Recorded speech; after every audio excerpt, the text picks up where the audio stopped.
Ride along, join the dance, let's sing the song.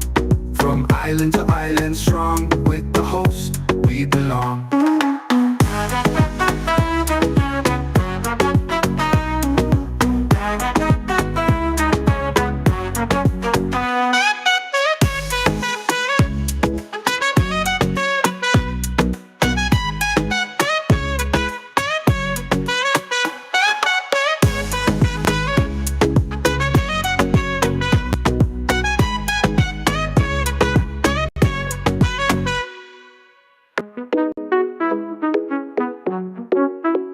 Ride along live, worldwide.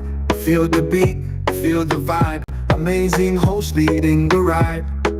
Power to the people, we shine. Giving fans what they need. Caribbean spirit, let's succeed. Every show with a good deed. Together we plant the seed. Ride along, join the dance, let's sing the song. From island to island strong, with the host we belong.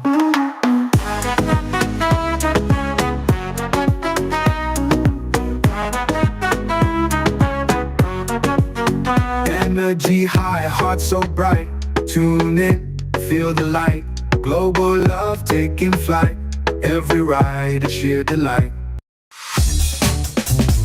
Hi, I want $10 on Playway, $20 backup on Pick 3, and cash for each, please. Okay, are you adding multi-X to your bet? Yes, multi-X, all of them. Smart! Best value bet.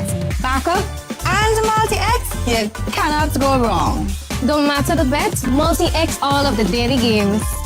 With multi-X added, your winnings can be multiplied 3 times, 5 times, even 7 times. So make it a rule. Add multi-X to all your Playway, daily pick 3, and daily cash for bets every day and for every drop, and watch your money grow.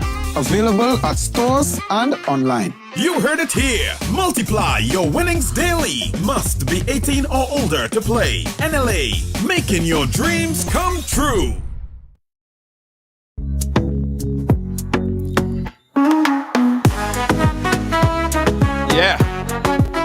Yeah, Ride Along Live, welcome to the live. Welcome to Tuesday on the Ride. Yes, Tuesday on the Ride. I have a story to tell all you. I have a story to tell all you. Yes, I have a story to tell all you. Remind me, I have a story to tell all you, all right? Boy, let me tell you about Mad Rush. This was Mad Rush. But I have a story to tell all you. All right, so as you come in, guys, go up and share up the thing. Go ahead and share it up, share it up, share it up, share it up. And welcome, once again, Spice Isle of the Caribbean. I'm live in Grenada, as you can well tell, right? As you could well tell already, I am here. Tag somebody, guys, tag somebody. In fact, let me do the same over here. Let me tag somebody. Let me tag somebody right now. At followers. Lacey J, what go, girl? You good? Big up Lacey J. Reginald Amadi, how you doing? Big up yourself.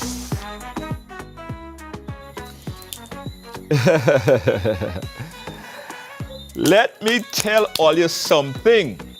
So, you know, Tuesdays are dedicated to you, the viewers, because it's what's pissing you off, right?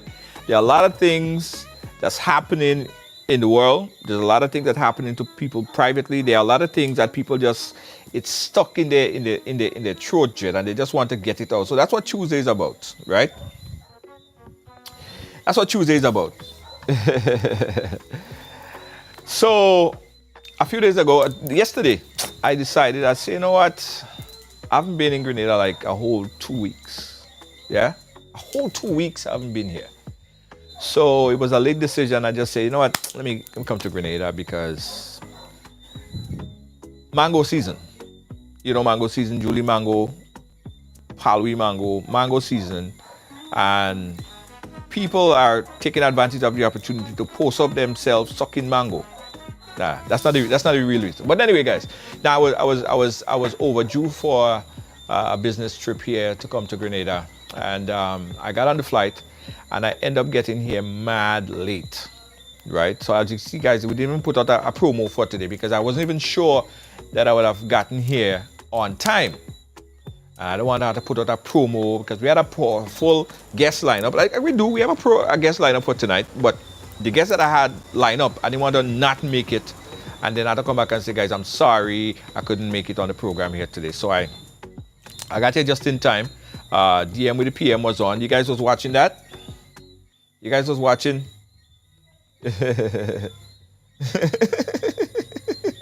A whole 2 weeks. A whole 2 weeks I wasn't here. A whole 2 weeks. So you can imagine the frustration. So yes, guys. So I decided to come down to Grenada to deal with some business. I'm minding my business, as you know. And I have to give an update because a few months ago, I did a story when I came to Grenada, and as I came through immigration, the person, was asking me the question,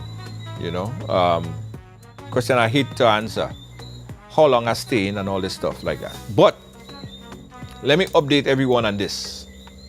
Coming in today, I met the same 2 individuals that I spoke about the last time.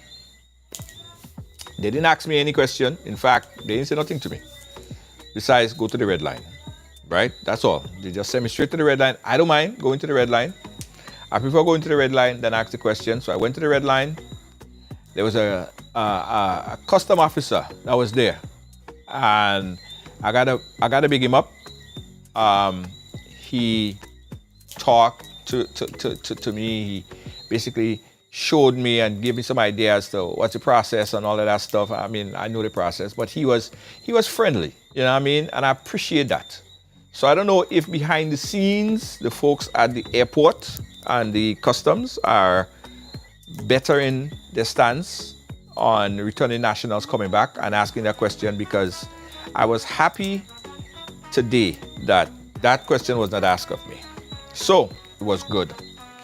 So big up to the 2 individuals.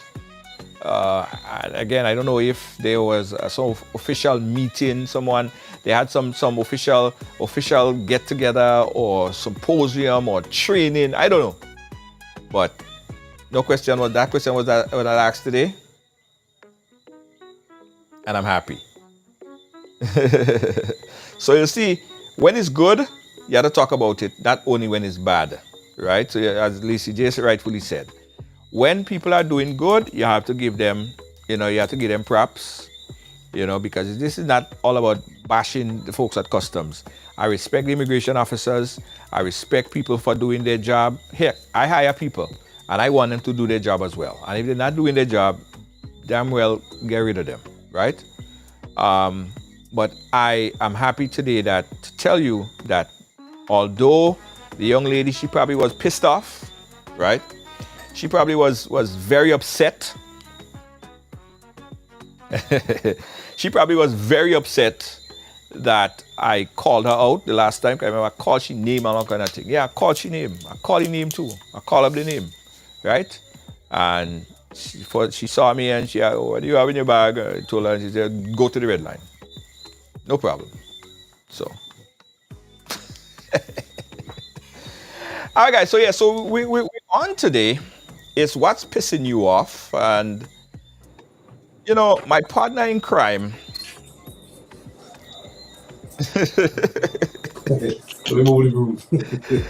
My partner in crime, Django, is here. Django, how you doing, my friend? Hey, good, man. All things. Just recovering from all your bad weather up there now. Yes. Let me tell you something. So Django, you guys know Django was in New York. And outside on a day when we normally say it was good weather, it was great. It was not bad. If all you see all your boy Django have like about 2 coats and Django shaking like a leaf. I say, what's wrong with you? You had the Koya fever or something? Yeah, the body's not accustomed to that type of temperature. I'm accustomed with the Granny Tang. Yeah. Around Christmas, nighttime kind of thing, but not that 60-something degrees you guys talking about. It as good weather. The weather was nice. It wasn't bad. Yeah, but the funny thing, everybody keeps saying it was nice, but it was really cold. Really cold. Really cold, man. It wasn't really cold, guys. It was last week. It was last week, and all you know, it was really cold last week. You know, really cold last week. So Django, I was saying before you came on the live. So I came into Grenada. I just touched down, as you know, and a few weeks ago, a few 6 weeks ago, a month and some. When I came in, I met this two custom officer at the airport, and they was asking me the question, and I hate that question. I did a T-shirt by the way. Don't ask me how long I stay. And so I came in, and I met the same two individuals, the young lady and the young man. They were working in two separate areas. So either I was going to this one or going to that one. And I watching myself, I said, Lord have mercy. You know, just my luck today. So I said either this one or that one. And I ended up going to the young lady, and she said, "What do you have in your bag?" That kind of grumbling way. She didn't want to look at me. She didn't want to look at me. So she just kind of grumbling away. And before I could say this or that, she said, "Okay, go over so. Go to the red line." I don't mind it. Hey, send me to the red line because I don't have nothing. I come in with my clothes and you know what I mean? So send me to the red line, and I went there. The young man, the other custom officer who was at the red line and doing the inspection and stuff like that and scanning, he said, "Well, listen, I got to scan your bag, and I got to just make sure that you have what you have to have, and then you just go, no problem."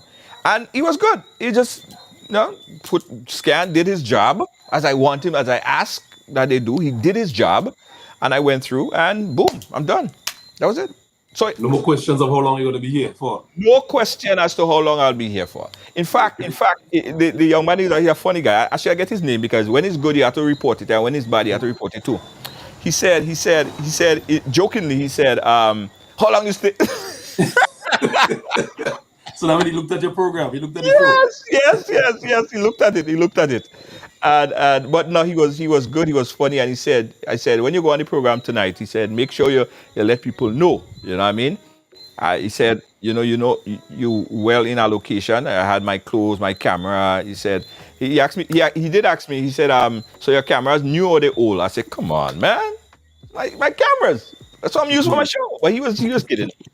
But it was good. Came through, no problem. So I want to say big up to the folks. I don't know if they had a meeting, if they had a training, if they spoke to them and they sort of, figure this thing out, but it was no problem.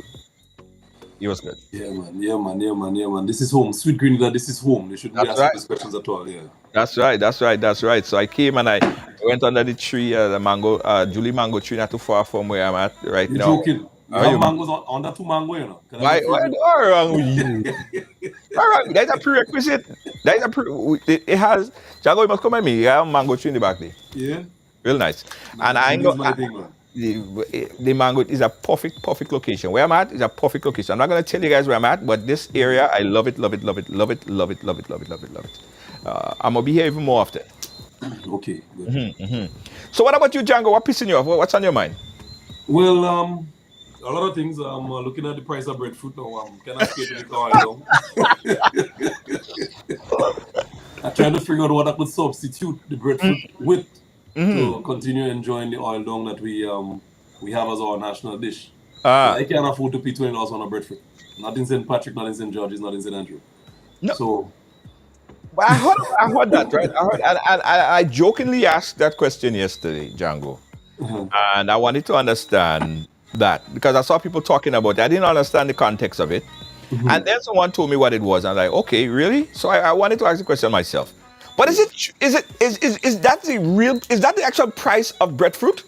For real? Well, it's an exaggeration. It's something that is the gentleman is trying to score political points as usual. You know how they do it. They inflate numbers to make it seem as if, but the public is aware. You're going anywhere in the bush and get breadfruit for free. The most you might pay for a breadfruit is probably $5, maybe $7, if all of that. But it's just exaggerated talk. So you're saying that if I'm trying to make an oil long tomorrow, call all my friends over, it's not going to cost me $20 a breadfruit because no. I thought that the 2 weeks I wasn't here, that inflation hit breadfruit. No. Probably Trinidad or probably Guyana, but certainly not in Grenada. You pay $20 for a breadfruit. And furthermore, nobody should pay $20 for a breadfruit in Grenada. Uh-huh. Yeah. Uh-huh. So you're saying that is not accurate. No, that's a blatant lie. That's a deliberate distortion of the truth. The gentleman is trying to create this kind of atmosphere and have people outside thinking that things are so bad here when you would pass probably by, well, you know, Gugu's in Larig up there. Yeah. Gugu used to feed pigs with breadfruit for free for years. So breadfruit is something that we've been feeding pigs and animals with for a long time. So there's no truth to the claim that the gentleman is making about this $20 thing and $15 a pound for cabbage. And I don't know, he's in his own space, man, with this kind of prices. Yeah, Lydia is saying that in Montreal it's $3.85. That I hope she's $3.85. She's saying $3.85 a pound for breadfruit. Yes, I could imagine so because even in New York, if you go by Labby Market, I think they're selling breadfruit by the pound. By the pound, yeah. But you would expect that because they ship it. Not grown there. It's not grown there. You know, the whole shipping process and Big Mac and them have costs, significant costs in getting it into Grenada. So I could understand, even if you're paying $5 a breadfruit, because it's like Big Mac, it's like Grenada is the agent for breadfruit, you know. Yeah, definitely. And all breadfruit tastes better than the rest. Yeah, man. Yeah, it's so flavorful, yeah. Most people that I go to in New York, and I'm big in a Big Mac, and Big Mac have real breadfruit. Big Mac is sauce. I go to there's a store on Utica Avenue, and they have breadfruit. And when you ask them where they get the breadfruit, Big Mac. Yeah. So people all over New York eating Grenada breadfruit, and they don't even know. They don't know, yeah. You have good connections, too, eh? Yeah. Yeah, you have proper connections. Absolutely. Yeah. So guys, don't be alarmed. We go do the oil long. I'm not gonna cut back on the breadfruit. It's not, no, and I'm not gonna do you guys that. We gonna have sufficient breadfruit. A few people told me already that they come and just pick up breadfruit. Just come for breadfruit because they have breadfruit in abundance. They even said they go drop it off for me. Yeah. Look, I got a breadfruit yesterday for free. My name, my own business. A gentleman with a bunch of fig and a couple of breadfruit. Say, Django, look at breadfruit. Yeah. $3. That's how we live here. Yeah. Okay. All right. So good that's cleared up. What else? What else is on your mind? What else is pissing you off? Well, the most recent piss that I have is the depiction of the black woman, as we spoke about today. In that Tyler Perry film, that straw, that thing touched me. It opened up some new perspectives about the system under which you guys are living, because we kind of ignorant to some of the challenges that the lead actor has faced in that movie. But that really touched me. Yeah. That really touched me. Yeah, that touched me. Wow. It really touched me. I'll tell you guys something. Django, I told you that earlier, right? I know a lot of people spoke that they watched the movie, they saw the movie. A lot of people that I know even said that they cried during the movie. Big men, I heard, was teary-eyed watching the movie.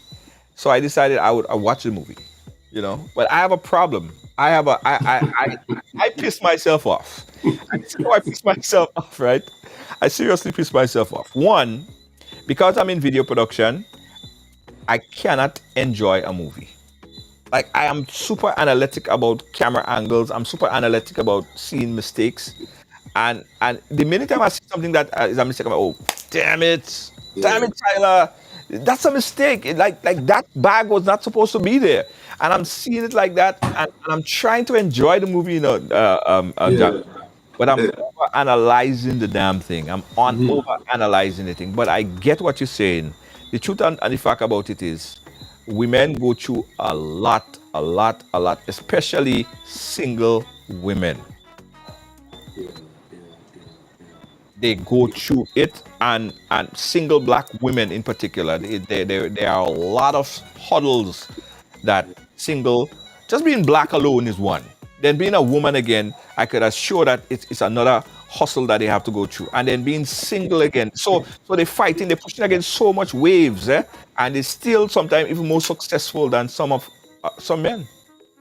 No, but that's true. When I was doing, I said, well, how it is one person could have so much bad events in 24 hours?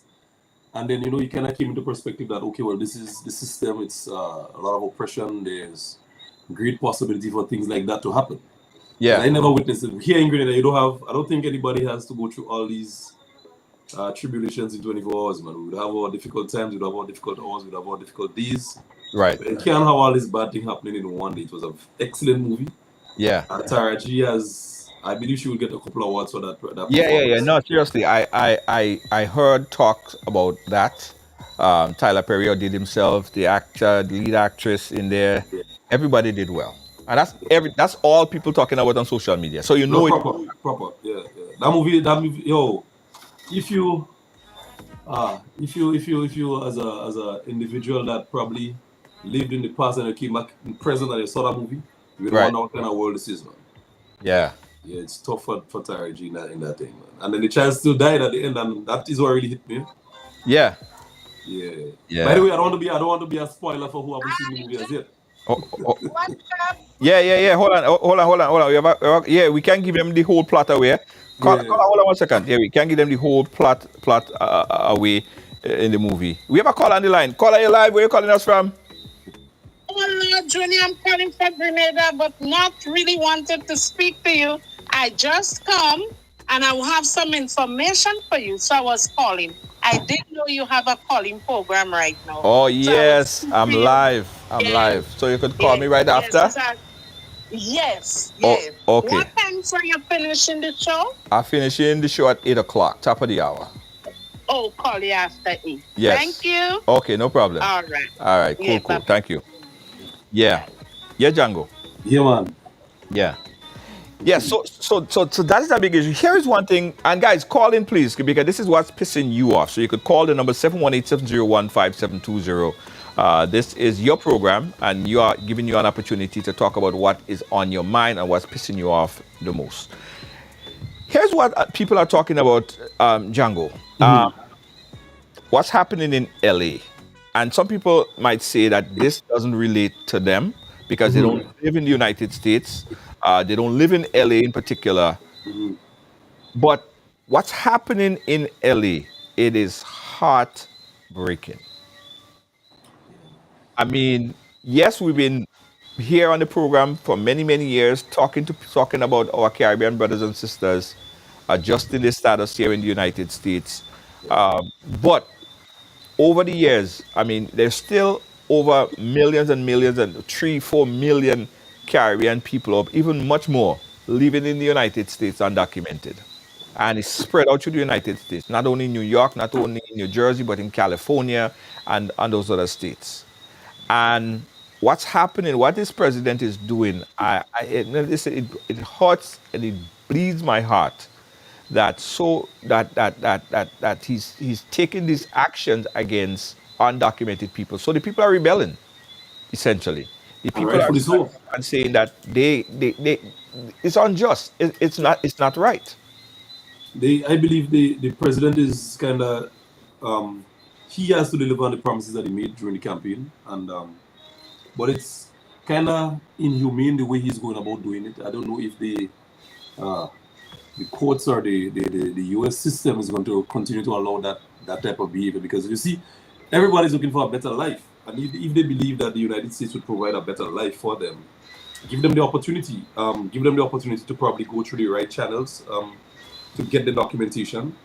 You can't just pick up people they may have their families, they may have the investment, they may have all their life or whatever it is they earned in their entire life, right there. To go back to a place that you have not been in 30 years, 20 years, to start over again, it's really, I don't think that's the best type of policy. But who am I to say? He probably knows why he's doing that. And also too, I am looking at it in a positive light too, because what I'm seeing that may happen, may result from that deportation. You may just see a lot of employment opportunities for individuals that is living in the United States, so that may not have had employment prior to this intervention.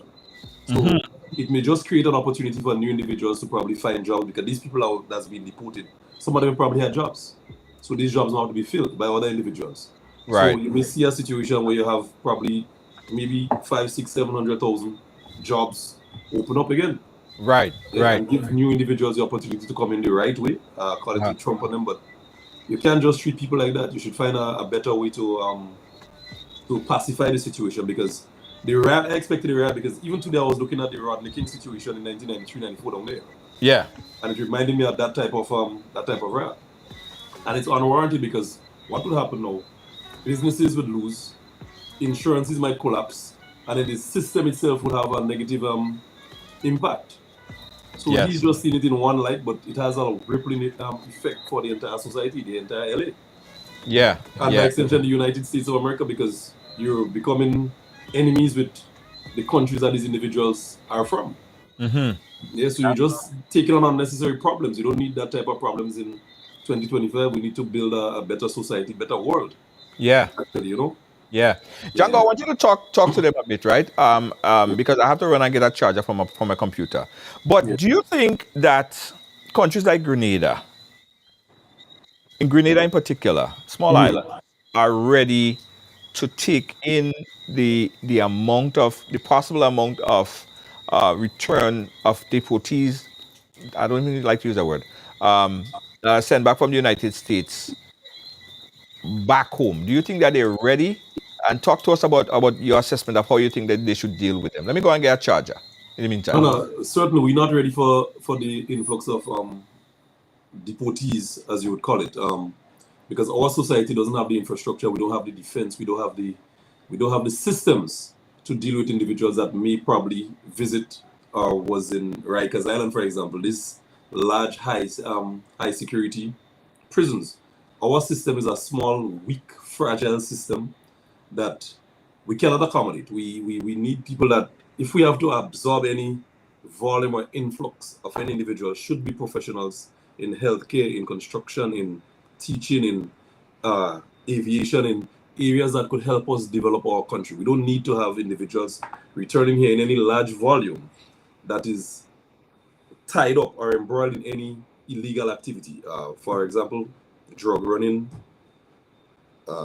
violent crimes, carjackings. We don't need that type. We don't need. So we have to, as a country, I'm not too sure if the Foreign Affairs Department and Ministry and so forth have that dialogue with the United States, have them filter who is going to be returned to our country. If they could find some sort of mechanism to undocumented technicians, for example, that are of good standing, but their documentation is not correct, then we may be able to accommodate individuals like that. But once it's lawbreakers and individuals that is on the negative side, I think they should promote some sort of filtration system. So we cannot, because I'm certain, when you look at some of the individuals that, young men that go to our prison, first offenders, when they come out of prison, they automatically turn a repeated offender. Because they learn so much of negative things from the people they interact with in the system there, and they have to play tough, they have to play hard now, so the whole the positive side of their life now is eroded. It's saturated now with negative thoughts and ideas and how I get caught and how not to get caught again, and then continue the same type of crimes, but just get better. So imagine somebody from Rikers Island come in now with that. He understands how to do credit card frauds and all these kind of different things that we don't have here yet in any large amount. It's going to be difficult for us to deal with. But the only good thing out of it, once they come in as deported individuals, I believe the state would book them one time. They would have their information, and based on the offenses that they probably committed in the past, they should have a catalog. So anytime you see an event like that take place here, then you know the first place to search. You're not go and search like for Anilina Hista kind of business. But once we have good law-abiding citizens that has contributed to the United States and they're being deported, I think we should accommodate them. I'm not too sure if they would have access to housing and family ties and so forth, because that too in itself is another problem. Right. Because we are no building that the state owned to say we could house them here for 6-8 months and give them a chance to reintegrate into our society. So most may have to return here and become on the street. Some of them, they have not contacted family in years. They have not prepared for times like these. So it's a difficult situation, but I think once we could get value and benefit to develop the state from the individuals that are being deported or sent home, I think we should absorb them and create the opportunities so they could help us open our eyes and probably learn bigger things from the metropolitan system. Yeah. But the thing about it is, I see some issues, I see some problems on the road, because look at it from this perspective. this person or this individual who most likely lived, and there are two sides of the dime I want to look at it. These individuals who traveled from Grenada or the Caribbean at a very early age, went into the United States, and say they got arrested for committing some crime or whatever it is. They don't have no ties to Grenada. They don't have no family, like they could, as you said, that they could call, no contact. They don't even know the place run because they never really lived here. And I know of about 5 people right off the top of my head who in that same situation, and they never bother adjust their status. They just lived, right? And they get involved in gangs and all sorts of things. Then they get deported, they get sent back to Grenada. For one, how are they supposed to live? What are they supposed to do? Like they don't have no qualification. They don't understand the society. You know, I don't know if governments need to see how they could, well, and then again, that is resources that probably governments don't even have in rehabilitating them and assimilating them back into the society and tracking them and tracing them or finding out where they are, what they do, and what they have done. On the other hand of things, Django, to take into consideration, I don't want people to automatically assume and believe that everyone that is deported from the United States, especially during this period of time, are actually criminals, because they're not. You know what I mean? A lot of them are law-abiding citizens. Just they came, they worked, they probably do 3 or 4 jobs. The most that they did that might be illegal, that might be deemed the worst thing that they could have done, is probably work without legal documentation. They'll work with somebody else's social security just so they could make ends meet, so they could send back some monies, remittances back home to support their family. That's some people, that is the most That's crime. the only crime. That's the only crime, yeah. Yeah. You know what I mean? But I really thought the system in the United States would have been a little bit more friendly, seeing that black people has suffered so many years at the hands of the system. They should at least try to end that and, you know, kind of recreate our bad past. But what you're doing is another form of creating a negative part of the black people's history in the United States of America. You know? Right. Yeah, so this mass deportation could never be the solution to any of the American problem. If you catch somebody committing an offense, Yes. which is against your laws, then you have all right to sort them out. But you can't just go around with a net trying to grab people in stores, and this is crazy. This is like animal you're trying to catch in a farm. Well, listen, and I said that to people. I don't care who might think that the current president is the best thing since sliced bread. There are a lot of black people who voted and support this man strong. Anything he do, he's right for doing it. But Donald Trump has never been someone that I believe support or is in touch with the black community. I remember, not personally, but I've read and seen stories and documentaries about when this caller, hold on one second. When these Central Park joggers, the Central Park, Yeah. that man take out a whole front. Yeah. In the papers, yeah, I saw that. Yeah. You know what I mean? About you know how they should face the death penalty. You know what I mean? And it's just so happened that they end up being found innocent of the crime. He always, so I don't think that he has any compassion for black people. He might do things so he'll come back and say, "Oh, I did so much for black people," or whatever the case might be. But listen, spare me that is made for television moment. So he could come back and he could talk about it. Donald Trump don't care about no black people, and that is the facts. Those are the facts. Let's go to the phone call. We got a call on the line. Caller, you're live. What's pissing you off tonight? Well, basically, to add with the statements, the deportation thing from Donald Trump would not work. And I will tell you the reason why he ain't going to work. Hold on.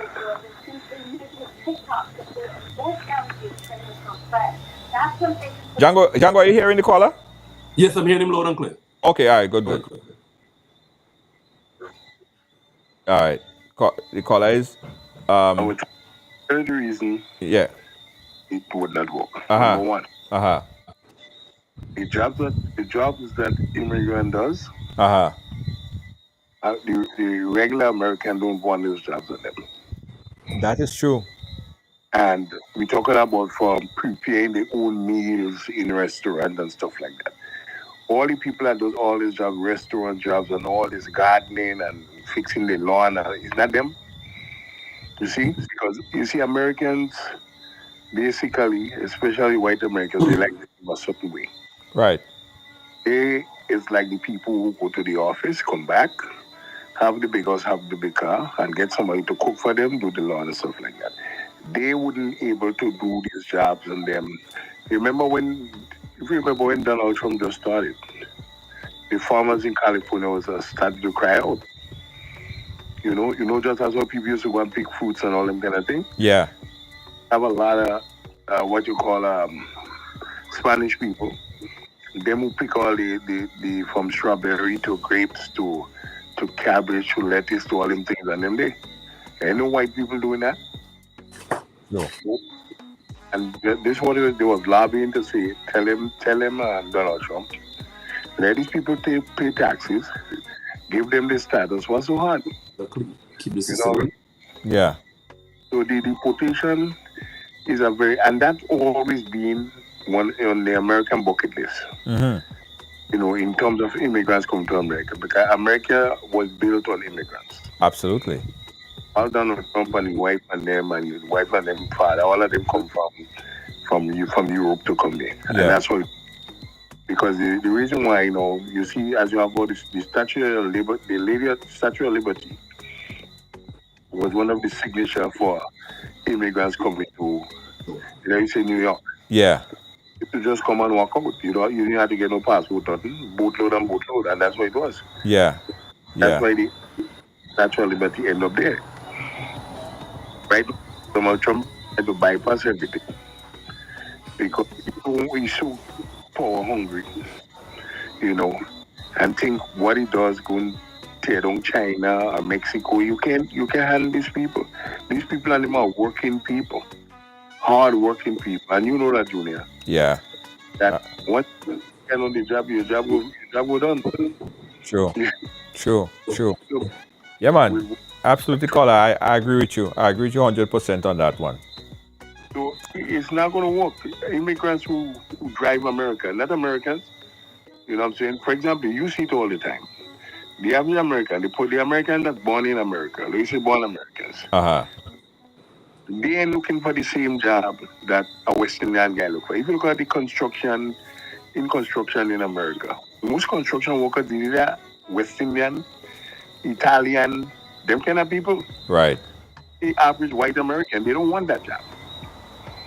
Yeah. The American doesn't even want, I will tell you, they don't even want a job with MTA. They don't believe in them job there. Yeah. They go to school, get a degree, and have their own office and have their own business. They look at MTA job like a secondary job. Right. Yeah. Anyway, there is too much black people. White people don't want to be there. You see that scenario? Yeah. Another thing I touch on immigration. I've seen, and I would like the Grenada government to pay specific attention.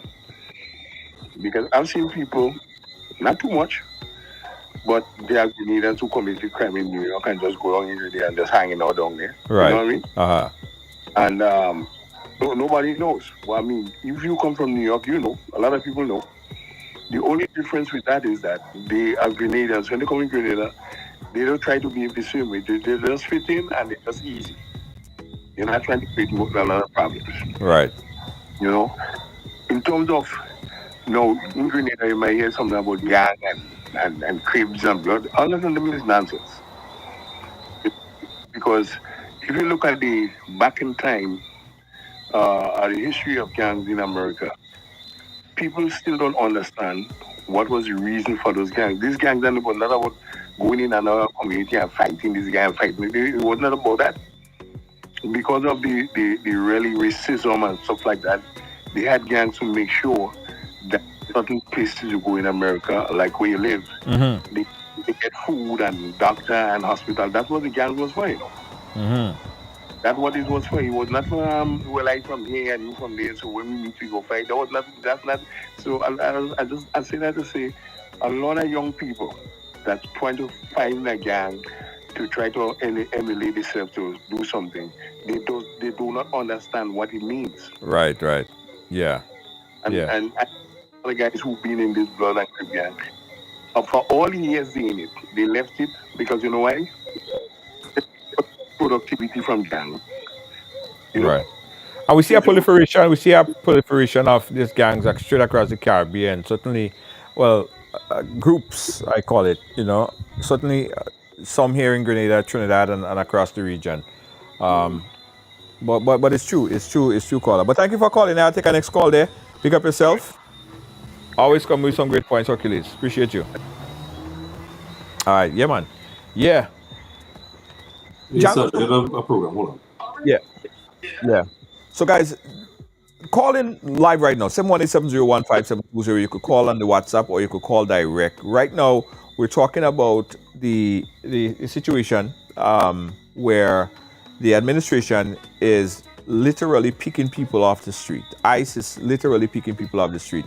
And LA is saying that they ain't gonna stand for that. There have been protests, people coming out in solidarity for the immigrants that are being pulled from even from schools, right, and deported. I've seen, I think yesterday there was organizing. I don't know if it came true because I was on a plane. If there was organizing a protest in NYC. I know they was organizing some kind of protest in NYC. I'm going to follow up on that and see how it's happening, how it's going on in New York City.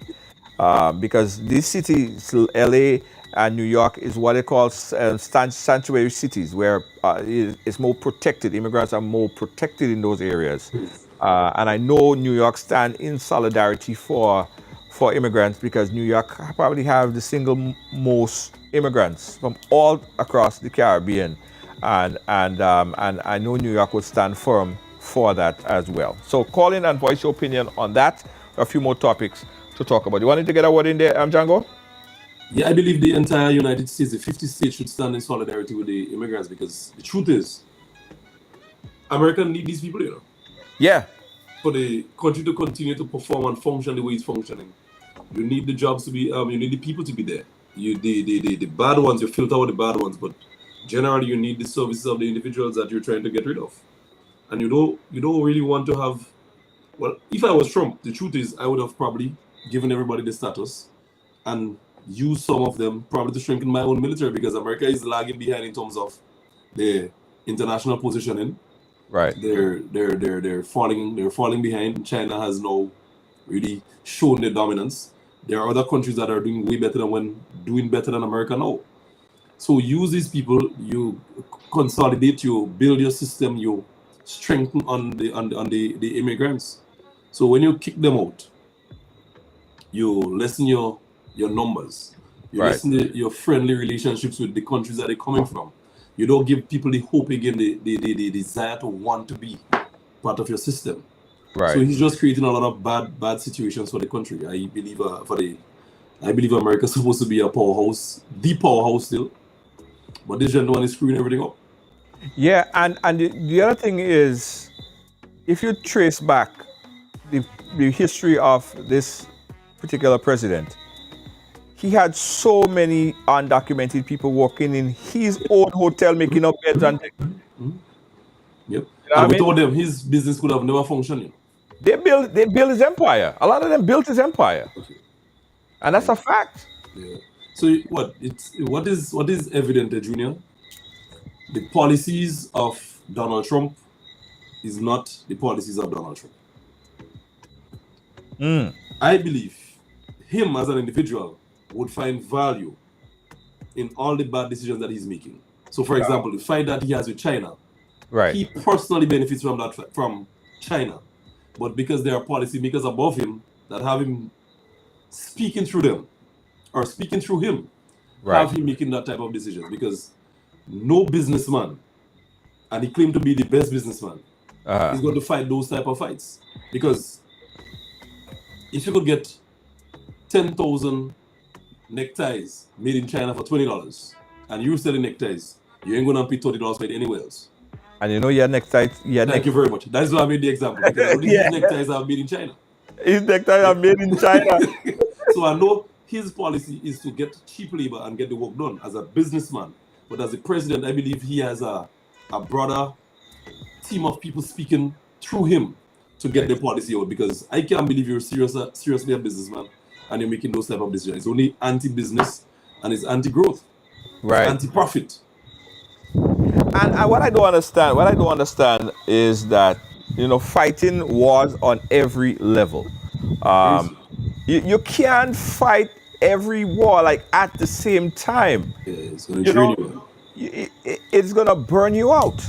And I don't know. I don't see the president having that energy possibly in the next year or so. And just as our immigration attorney said, when asked by some of our viewers if they should self-deport, she said no. She don't think that you should self-deport. Yeah. You just stay in place for as long as, right? Because she believed that at soon time they would get burnt out, because there are so many things. Something else would take some kind of priority. And not only that, the amount of resources you need to fight that battle is unnecessary. There are other important things that you could do with that type of resources, because you have how many officers you have to pay to go down and burn gas in the car to go and look for man, and have to pay plane to bring them back, and have to feed them as well. So it's just unnecessary costs that you're racking up. Yeah. It's unnecessary costs. We have a comment here from YouTube.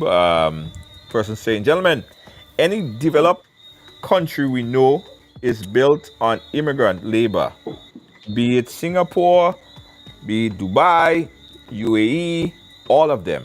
They're built on immigrant labor. And we should add England, because we know, and we're still asking for Reparations. reparations, right? Those developed countries, is because of immigrants, it's because of free slave labor. Because think about it like this: if you have a business and you don't have to pay salaries, you are winning. Salaries are some of your biggest expenses. Yep. You don't have to pay no salary. Work is being done, you have no salary. Even in today's structure, just think about it like this, right? They basically constructed and built from free slave labor. Of course, they will be considered developed, and then you have the countries that they consider as S-hole countries. And we will talk about that a little bit too. I want to touch on it. I want to touch on that, because what happened in Trinidad, that is another topic. That last topic I want to touch on. Yeah. Because that pissed me off as well.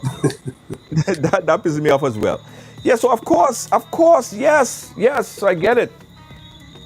You know, these countries are built on free labor, and when they feel like you have done enough, and they feel like, okay, They kick you out. they kick you out. And that is what's happening. That has been what's happening here, because every immigrant or every person in the United States, unless you are a native Indian, you are an immigrant at some point in time. And you know, there is a delusion among Americans, right? The delusion is, who came last? So if you were the last to come, okay, if you were the one before, the last to come, you will get hated on the one right after you. Right after you, yeah. And so on, and so on, and so on, and so forth, right? So they're immigrant. They probably was 10th or 15th or 12th or up the line. They came a good while ago. But the truth and the fact about it is, whether you came last or 10th, or you came one before the last, or 15, 20 years ago, you still came from somewhere. You're still an immigrant, right?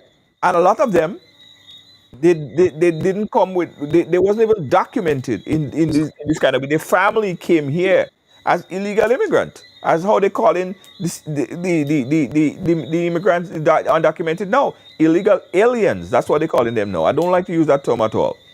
So even in our current setup, Django, we have people who have their green card now, or they have their citizenship now. You know who they're hitting on? People who are now coming in. I'll call immigration for you, or you don't have your papers. Even us, we doing that to us.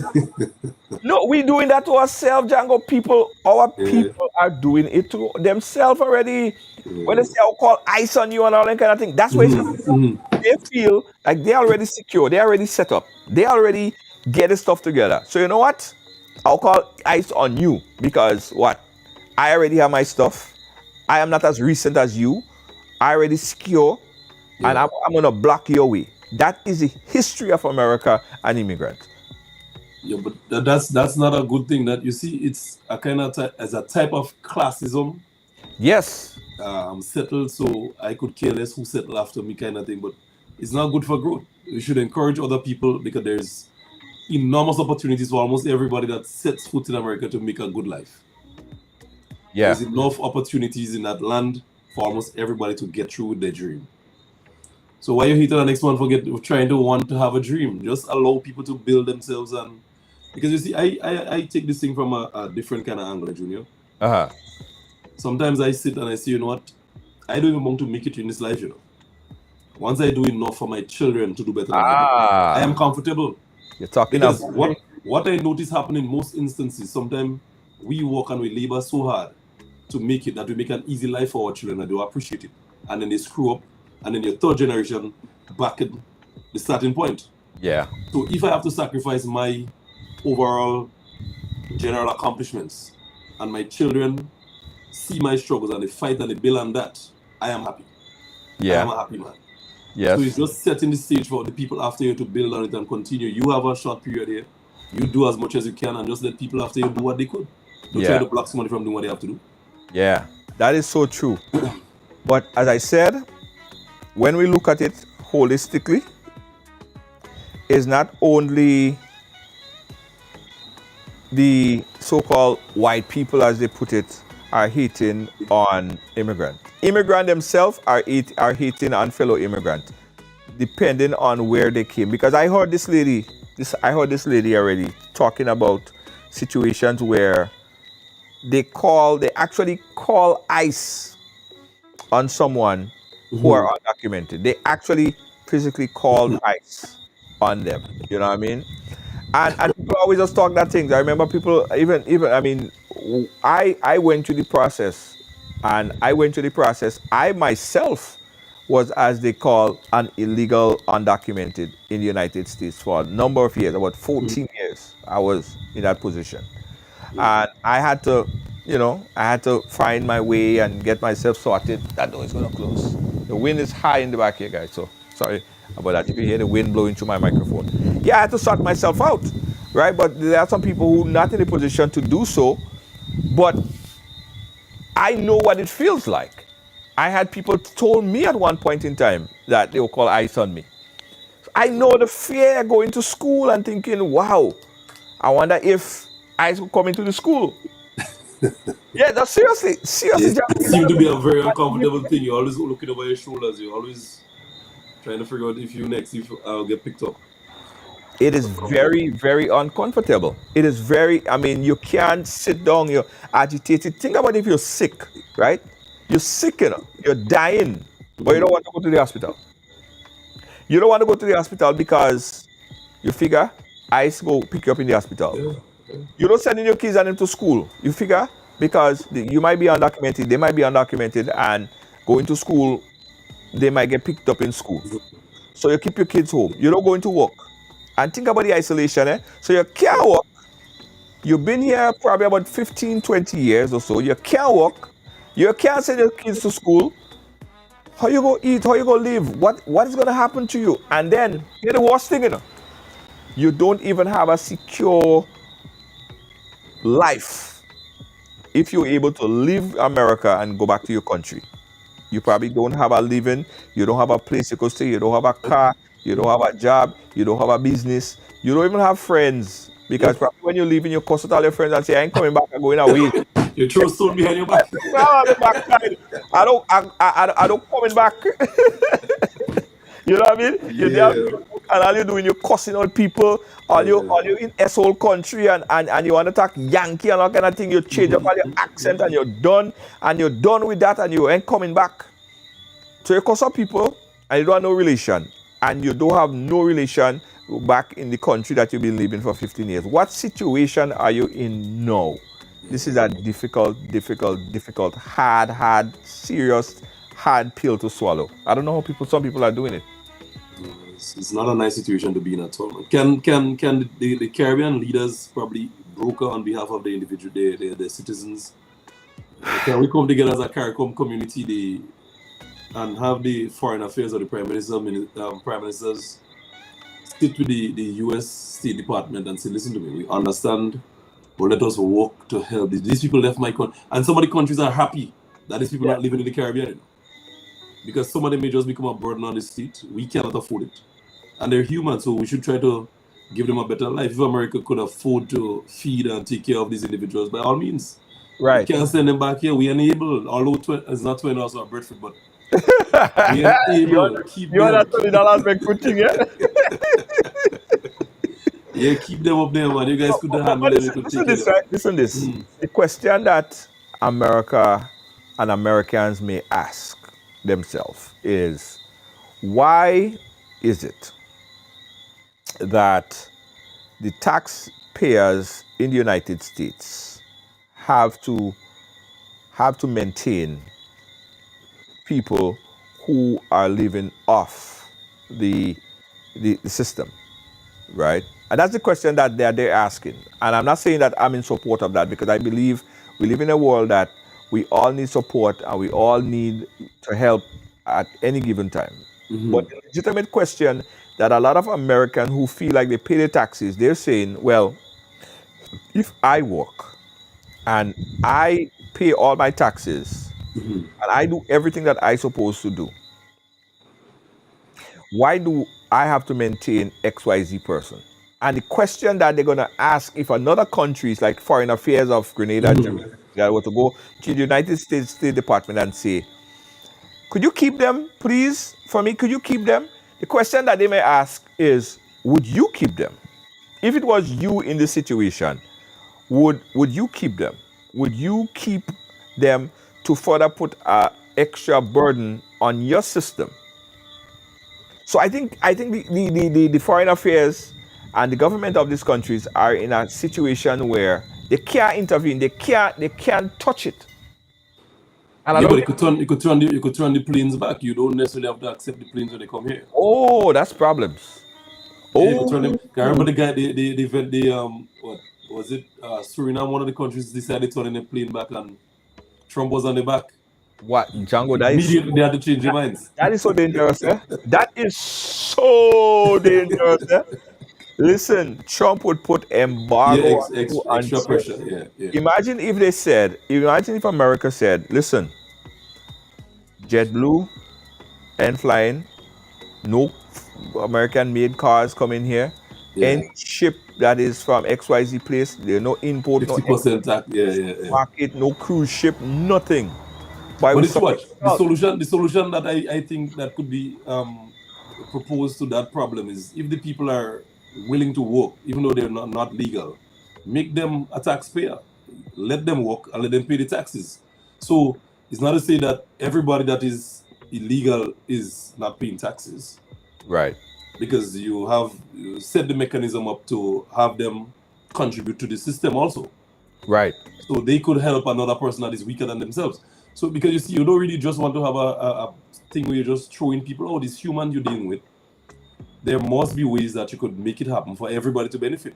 Absolutely. Because if they want to stay in your country, there's a cost to stay in my country.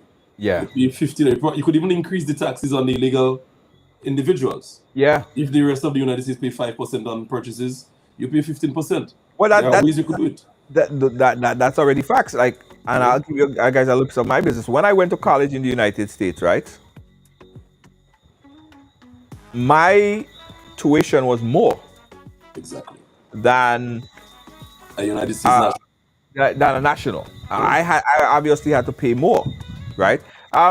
Margaret, what is it? Ming, Ming. Yeah. Johnny?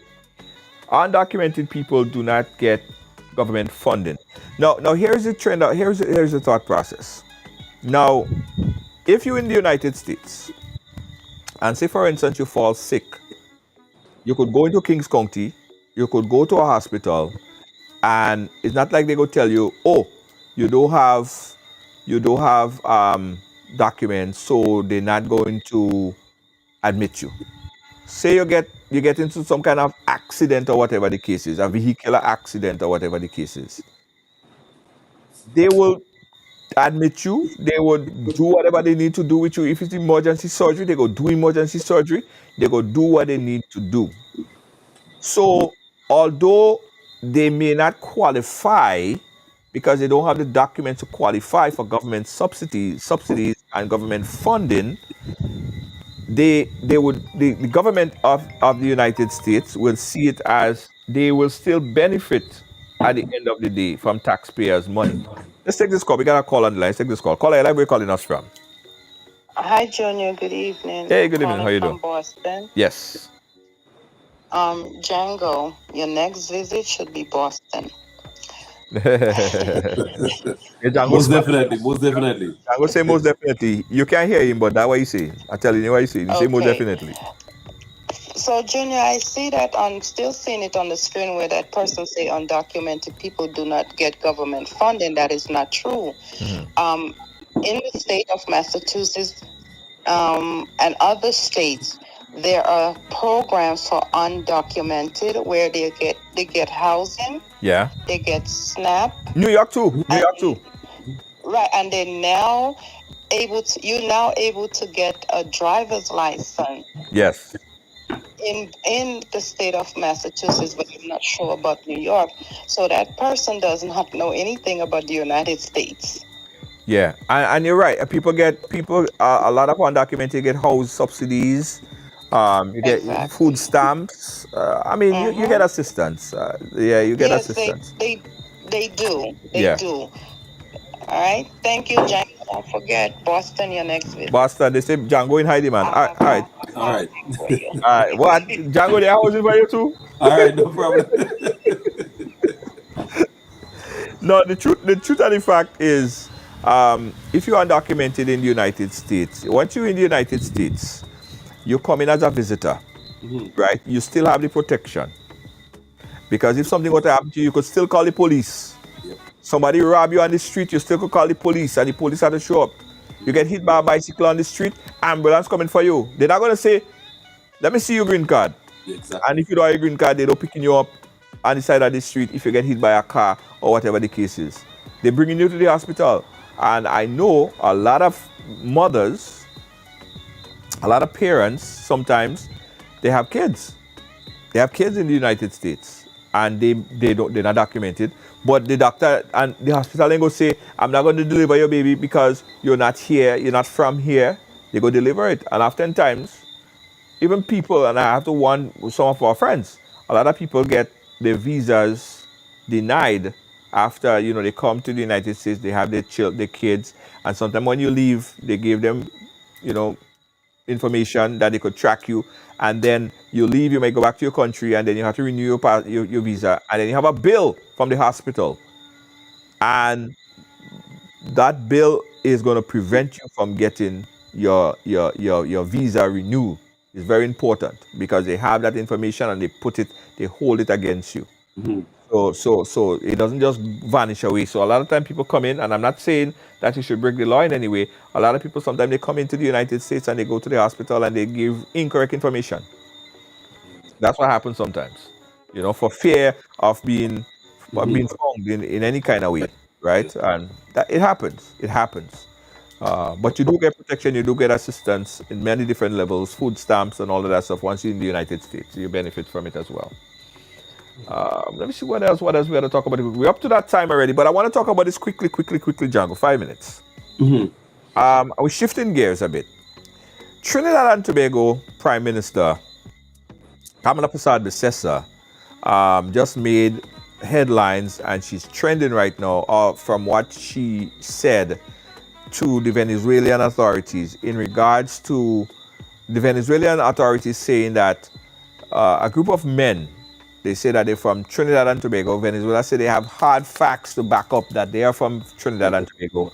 They came into into Venezuela, and Venezuela is saying with ammunition to destabilize the government of Venezuela. And you know Venezuela is on edge right now, especially how America feels about Venezuela, and they're on edge. So Venezuela is saying, well, we got to come in and Trinidad and reinforce it, or whatever the case might be. Now, Trinidad and Tobago Prime Minister is stating very boldly that any vessel from Venezuela that's making its way into Trinidad waters, they will be, what is the word that she used, why? Deadly force. What's your thoughts on the remarks by the Trinidad and Tobago Prime Minister, Django? Dodge. I listened to the thing. I followed that situation there, and Kamala don't want nothing with Maduro. Simple as it is. Yeah. Yeah, because you see, Venezuela, the culture is a lot different. They are a revolutionary country. They are a socialist country. The outlook on life is totally different. So you see, that is not what you want. And then we want to maintain a region of peace here in the Caribbean. You don't need to, because what would happen? Trinidad would juke this antness, and then they won't be able to defend it. They can't. They wouldn't be able to defend it. And then you would see the United States coming here, and then we don't have time for this kind of bacchanal on them at all. So Kamala and Maduro, they have to settle things quietly and in peace. If you have a group of insurgents that want to go in the man country and create problems, you have facts that they're from Trinidad, extradite these people, have them jailed in Trinidad and Tobago, and let us quell this problem, because Venezuela is up in arms with Guyana in terms of the dispute for the boundary. Yeah. That is one battle we don't want either. The Essequibo region area. Yeah. And then you would have external forces coming here to defend and to protect, as they would call it. Yeah. And then with the defense and the protection, you would see instability, and it could trickle through the region. It will. I think absolutely. Because you don't need. The way how them man and them have them kind of military vessels and ammunition. They're shooting something in Trinidad, they reaching Grenada in no time. Yeah. Because you see, we don't have no, and the funny thing, Grenada ain't have no dog in that fight. No. But we getting bite up in there. Of course we getting bite up. Getting bite up. Everything getting eat up. Not easy meal. Yeah, we need to maintain the region as a peaceful place where we are all brothers and sisters, because we are small, we are weaker when it comes to military fights and so forth. We don't have that type of strength here. We don't need that here. So the Prime Minister of Trinidad should really apologize to the gentleman in Venezuela and see how they could fix their business in the most diplomatic way. Let the people that you believe infiltrated and came to Venezuela to cause the disruptions, have them arrested if you have the evidence, present it, and let that end right there. This kind of bacchanal about ship this, and we don't have time for that here. Yeah, because listen, the military forces in Venezuela is the size of Trinidad population. Thank you very much. And I saw a graphic, and it made me laugh a bit, but it made me think, right? Mm-hmm. When you look at the bombers and the equipment, the air superiority that Venezuela has over Trinidad and Tobago, when they have that war machine in the air, how is Trinidad going to defend that if it comes to that? But here's what I think is happening there.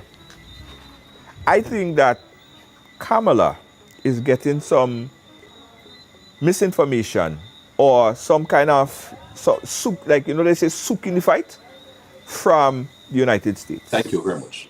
Thank you very much.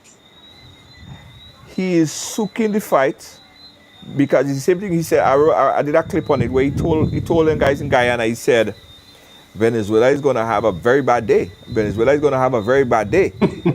and although I'm saying that, and someone got on my case when I said that, although we're saying that Trinidad and Tobago They have to protect their territory. They're a sovereign nation. Yes, I understand that, right? But you can't fight that battle.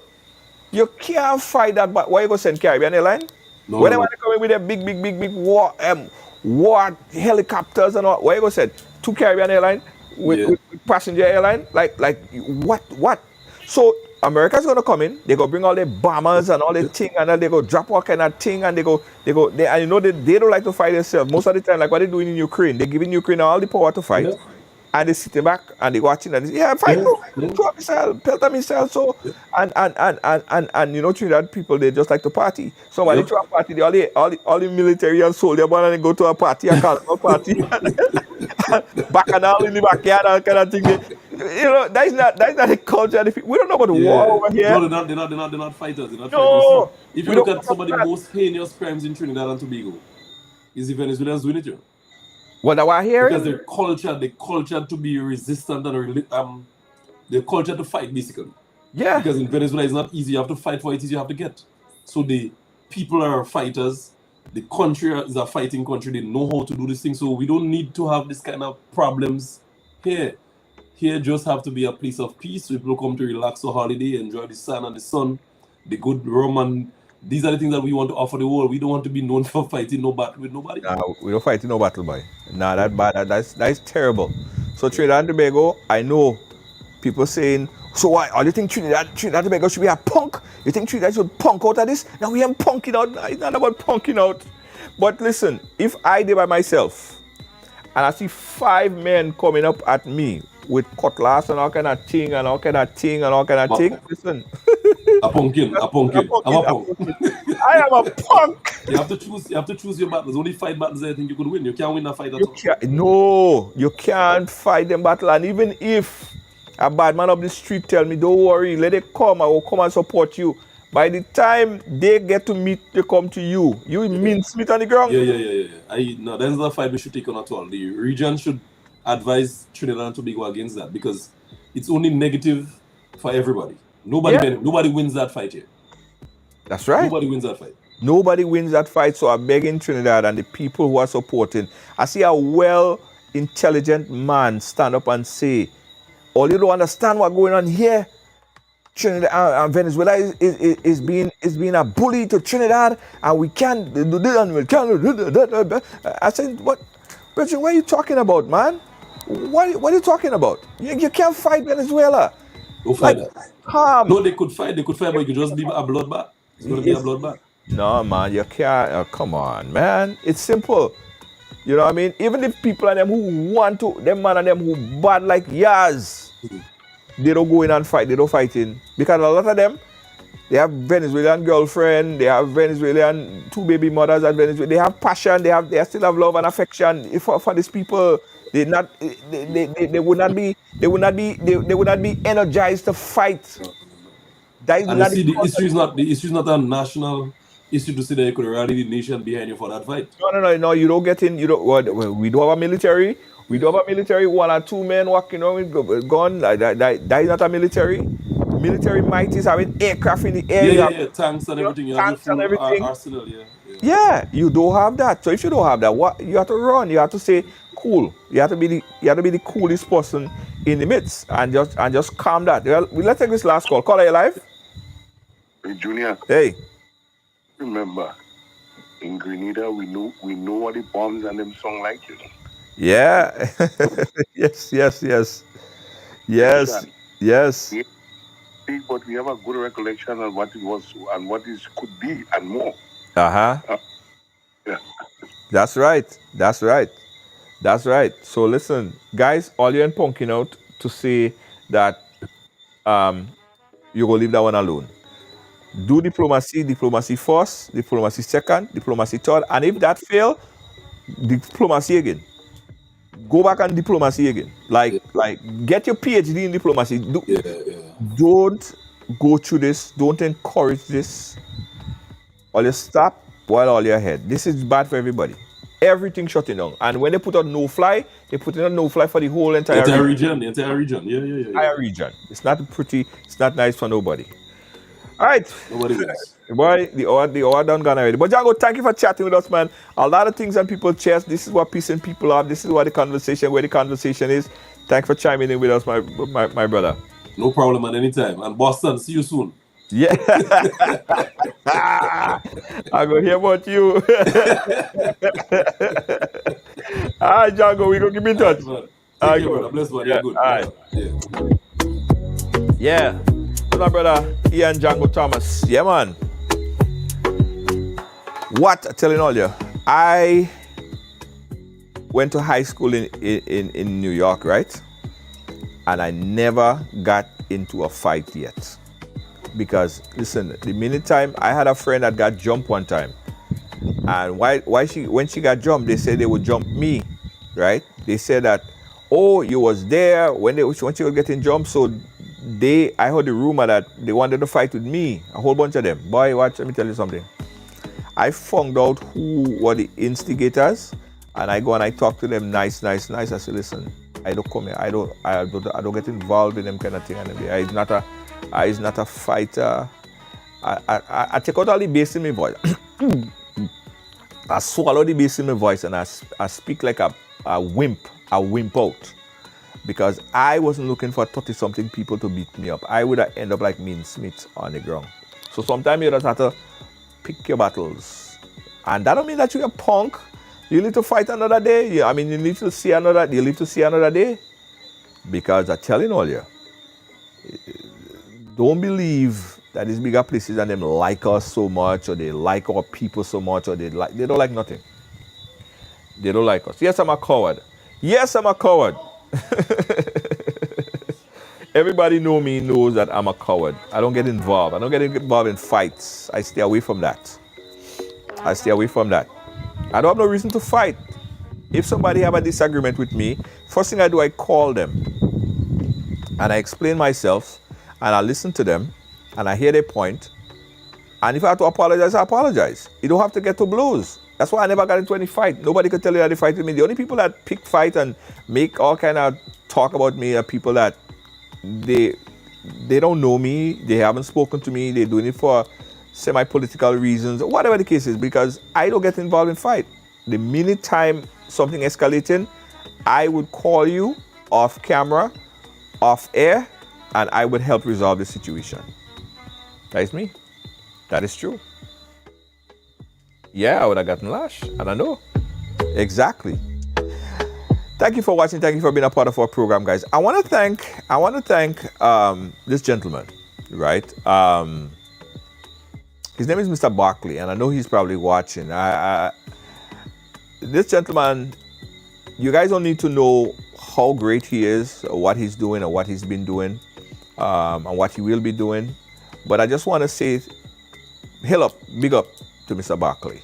You know who you are, and you know the process, and you know what you have been doing. That's all I will say for now.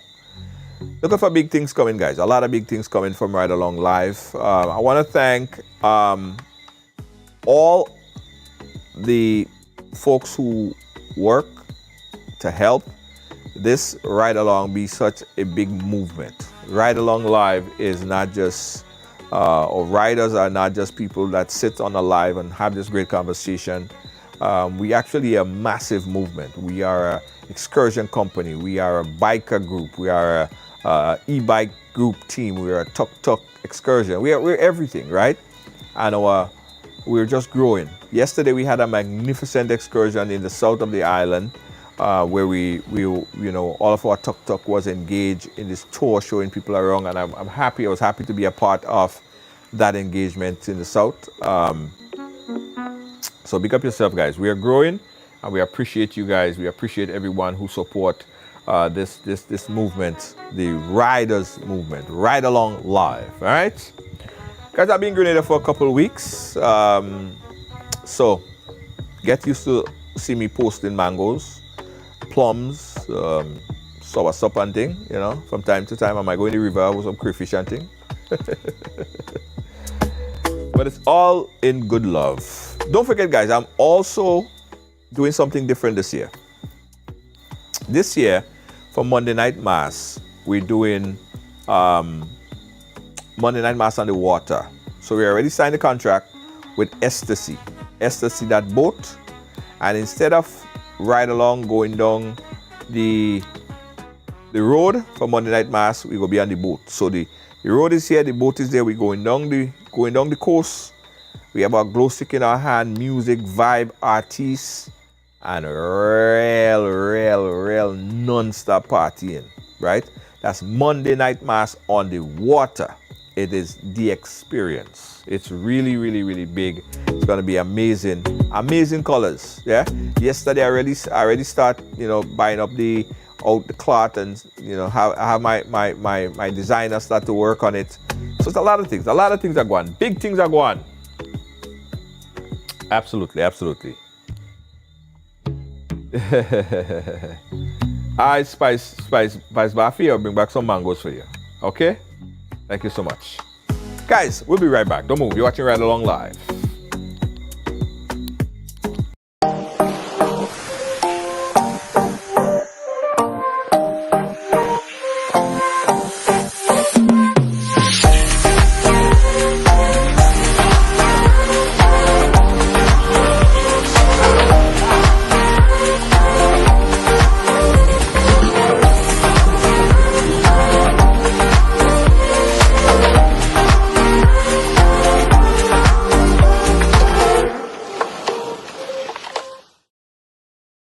Looking for the ultimate island experience? Hop on the Ride Tuk Tuk Rum Punch Tour and explore Grenada like never before. Feel the tropical breeze, sip on authentic Caribbean rum punch, and cruise through Grenada's stunning scenery in our unique and fun tuk-tuks. It's the perfect blend of adventure and island flavor. Book your unforgettable tour now at ride.gd or call 473-422-1011. Don't just see Grenada, experience it with Ride Tuk Tuk Rum Punch Tours today. Are you a progressive young leader, a proactive emerging executive, a rising professional? Then you need appropriate cover for your vehicle. Introducing the Pro Motor Plan from Beacon. Our insurance that includes free loss of use, windscreen cover up to $3,500, free special perils, free accident forgiveness. Get Beacon's Pro Motor Plan today. Don't procrastinate. Call Beacon today at 440-4447 or visit beacongrenada.com. Hi, I want $10 on Playway, $20 backup on Pick 3, and cash for each, please. Okay, are you adding multi-X to your bet? Yes, multi-X, all of them. Smart! Best value bet. Backup and multi-X. You cannot go wrong. Don't matter the bet, multi-X all of the daily games. With multi-X added, your winnings can be multiplied 3 times, 5 times, even 7 times. So make it a rule. Add multi-X to all your Playway, daily pick 3, and daily cash for bets every day and for every drop, and watch your money grow. Available at stores and online. You heard it here. Multiply your winnings daily. Must be 18 or older to play. NLA, making your dreams come true. Once again, when you have mango on the mind, you say stuff like that, right? Let me big up a young lady I met today earlier. Such great hospitality. Tammy, big up yourself. Thank you so much for showing us around, getting us some mango, and we'll check out some other mango tomorrow, right? Big up yourself, Tammy. Excellent host, and I really appreciate you for all that you've done so far. Right, Tamara, big up yourself. Thanks again, guys. Catch me tomorrow. Tomorrow we have an interesting story lined up for you. I'll tell you more about it. But don't forget, guys, Monday Night Mass on the water with amazing colors. We are with gonna be on the Ecstasy boat. Yeah, we're on the Ecstasy. Packages on sale this week, and we want you guys to get it early. Don't stick, because the thing will sell out quick. All right, it will sell out quick, so you got to get it as soon as it drop. Make sure you go and you get your packages. Okay. Catch you guys tomorrow. Don't forget, Ride Along Live. Share, like, follow. Good night.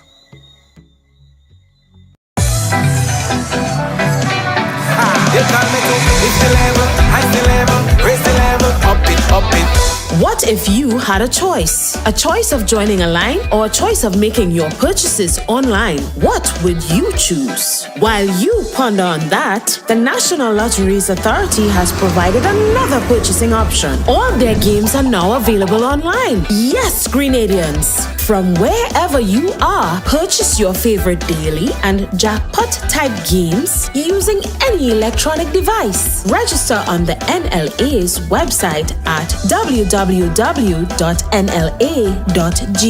Top up your account and enjoy online lottery gaming at your convenience. We're taking shopping comfort up, several notches. But the choice is yours. Join a line or buy online.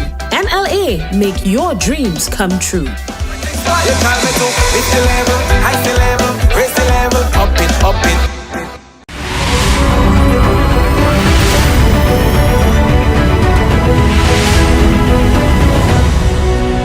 Ride Along Live.